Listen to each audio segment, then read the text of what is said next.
Hello everyone and welcome back to Lucky Loaders 15, where I'll be giving you 6 tips for this weekend's racing. I'll be giving you 5 for tomorrow and then 1 on Sunday at the Curragh for the 1000 Irish Guineas. There won't be a video tomorrow night, so that's why I'm including a tip in this video for Sunday's racing, but prices are available for the Irish 1000 Guineas, so you should have no problem getting on if you want to back that selection. And my next video actually probably won't be up until Monday night, so there won't be a bit of activity for a while here on my YouTube channel, but fingers crossed we can have some winners this weekend for you. But before I reveal what I'm going to be putting up, quickly just want to reflect on how our tips performed today.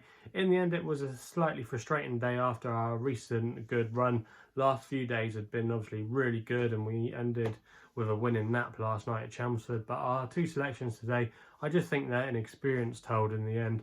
Aldaary I thought travelled quite well for Jim Crowley and Owen Burrows, but was no match for the winner. Didn't seem to handle the track in my opinion as well. Isn't one to give up on, but yeah, I think going onto a flatter track we'll probably see that filly in better light. And I think the same for Alias as well, who was well found in the market, had conditions in his favour, but he looked a little bit unbalanced to me on the downhill part of the track, and he was being asked quite early on by Russell Ryan to keep his position. So yeah, a little bit frustrating there, but that's the way it goes. You can't win every day, but yeah, hopefully it's just a blip and we can be back amongst the winners tomorrow. So like I said at the top of the video, I have 6 tips for you, and the first place we're going to be going to is to Haydock for the 225, where I'm going with Pastillo here for David Egan and Roger Varian. Now I'm going to recommend to back this one on the nose. Currently available, best price at the time recording of 4-1.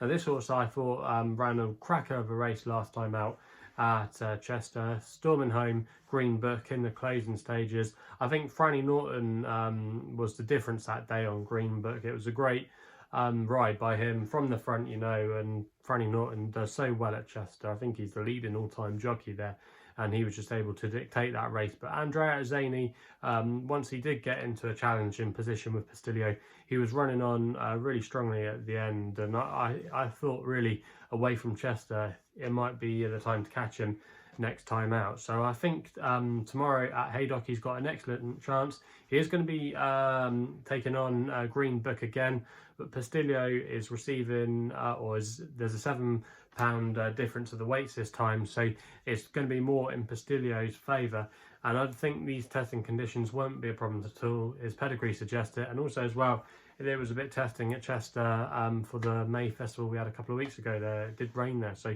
it was on the soft side, so I think you can definitely upgrade that performance from Postileo. He was quite a smart 3-year-old last year, showed a lot of good ability, but I think Connections always felt that he would come into his own this year. He's rated 95. I could see him being a 100 rated horse in time, and I think if he wins this tomorrow, he could definitely achieve that rating once the handicapper has a look at him again. I think he's got lots in his favour tomorrow. He's just going to be an extra tip, but I'm going to recommend a 1-point win bet, and with Roger Varian stable going great guns at the moment, I'm hoping they can get us off to a winning start there. We then go to the 240 at York for my next best, which is in the Group 3 Bronte Cup Filly Stakes, and I thought Mighty Blue might just be the one to take all the beating here, and I think we'll go off a short price tomorrow. I'm not keen on Roger Varian's Believe in Love here. I'm not sure about the ground with her, but Mighty Blue, I think if this does turn into a real war of attrition, I think she might be able to grind this out and have too much for her rivals. Now, she was an impressive winner on her last start for Joseph O'Brien, and he's actually got Dylan Brown-Monagle coming over to ride this one, so they obviously expect to go very close to win this race, you must think. But Mighty Blue absolutely bolted up last time out in a listed race at Cork, beating quite a few handy rivals. You can probably put a blip through that last time, the penultimate start, which actually I should say came at Cork. She obviously won a listed race at Goodwood, if I actually read my notes correctly, but she was very impressive last time out when she won a listed race, and even before that, you know, she's shown some really decent form. She finished 3rd in the Mayor's Novice hurdle behind Tell Me Something Girl back in March, you know, so she's definitely been able to mix it between the codes. And this race, to me, it doesn't look a particularly strong contest, and I think this horse will take all the beating in this race, in my opinion. Joseph O'Brien stable are going quite well as well. And at 10-3, like I said, I think this horse could be around about 2-1 or even slightly shorter come post time. I think the market will really come for it, and that's why Mighty Blue is going to be my next best. We then head to Goodwood. Now, I know there's not going to be much value for some of you here, but I think he could go off odds on tomorrow.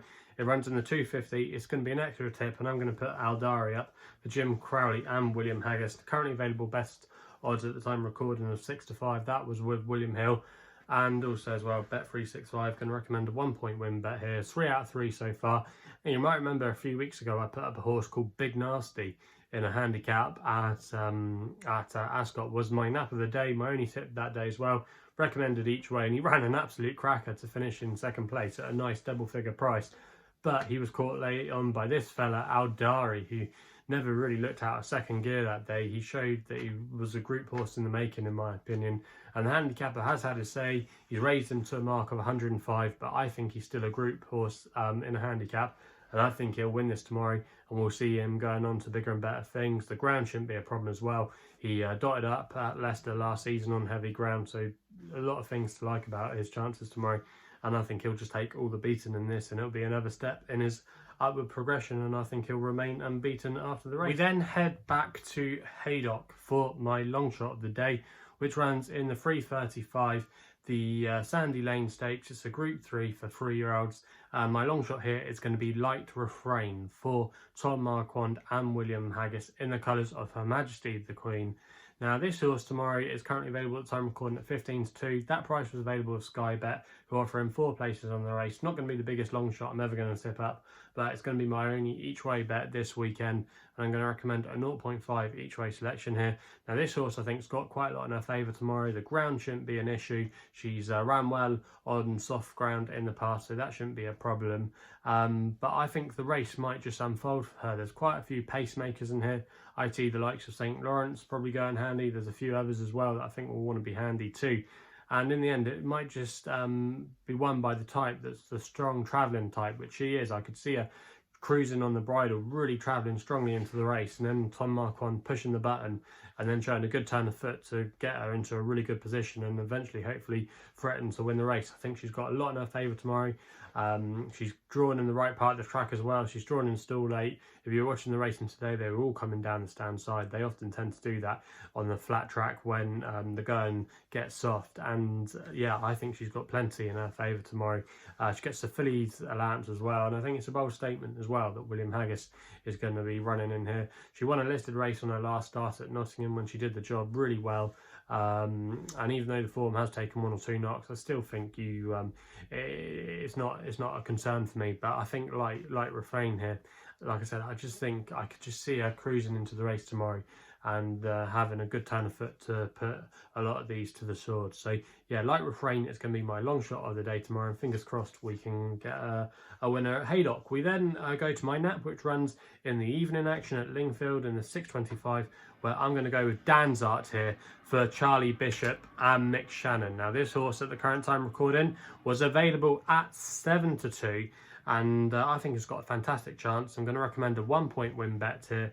Now, this horse, he likes to get on with things. He likes to be prominent. He likes to be handy. And we've seen those tactics already this week. If you were watching the meeting back on Thursday, where we had a winner there with Song of the Isle, she was handy that day. And there was quite a few others on the sprint track that were handy and got the job done.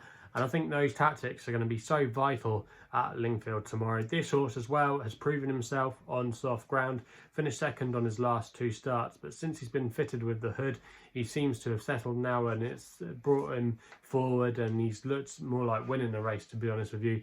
He's now up to a mark of 71. He was raised £1 for his second place effort, but I still think that's fair. But yeah, I just think tomorrow he's got a really good chance. He's by Dandy Man as well, whose progeny don't mind a bit of cut in the ground, and he's drawn towards the right part of the track as well. Got a good draw to work from stall 6. So if Charlie Bishop can get into a good prominent position from the get-go, I think he might just have enough pace to stay there and win the race. So yeah, he's going to be my nap of the weekend. We then head over the Irish Sea for our tip on Sunday, like I said at the top of the show. So the Irish 1,000 guineas, going to be an extra tip here. But yeah, in the 315, the 1,000 Irish guineas at the Curragh, I'm going to go for Joan of Arc for Ryan Moore and Aidan O'Brien, currently available at the time of recording at 5-2. Going to recommend a 1-point win bet here.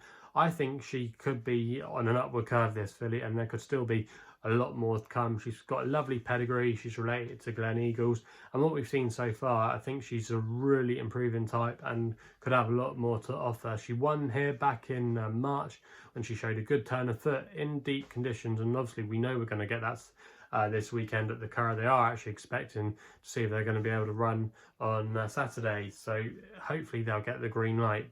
So yeah, I think Joan of Arc has got a lot of it in her favour. Thought she was impressive when she won the Group 3 Irish 1,000 guineas trial at Leopardstown on her last start, and I think she might be able to kick on from there. She looks like she could just be the typical 3-year-old that just improves with each start, and I think she'll take all the beating in this race. Pretty Gorgeous obviously was the standout filly last year from the juveniles, but a little bit concerning in my point of view that she missed Newmarket, and also as well she's had 1 or 2 setbacks, so she might need this run in my opinion. So I would just have a slight concern there. But yeah, Joan of Arc, no excuses for her. She's been running well, she's fit, she handles the conditions, and she looks like, to me, she's on an upward curve. So if you can still get 5-2, I think that's a fair price there, and that's going to be my tip for Sunday. So if you're still enjoying these videos, remember to subscribe here to my YouTube channel. We recently reached the 3,000 mark yesterday, so thanks for all your support.